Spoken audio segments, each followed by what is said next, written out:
मित्रांनो, समग्र शिक्षा अभियानातील 3,276 कंत्राटी कर्मचाऱ्यांसाठी मोठी खुशखबर.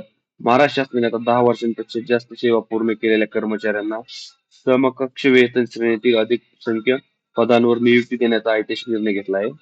4 ऑगस्ट 2026 रोजी जारी करण्यात आलेल्या शासन निर्णयानुसार 30 जून 2026 पर्यंत 10 वर्ष किंवा त्यापेक्षा अधिक कंत्राटी सेवा पूर्ण केलेल्या 3,276 कर्मचाऱ्यांना एक वेळेस विशेष बाब म्हणून समकक्ष वेतन श्रेणीतील अधिक संख्य पदांवर नियुक्ती दिली जाणार आहे.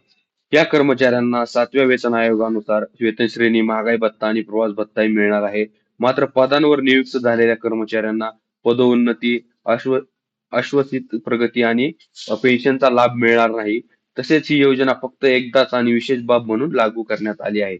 समग्र शिक्षा अभियानातील कर्मचाऱ्यांसाठी हा निर्णय किती महत्वाचा आहे याबद्दल तुमचे मत कमेंटमध्ये नक्की सांगा.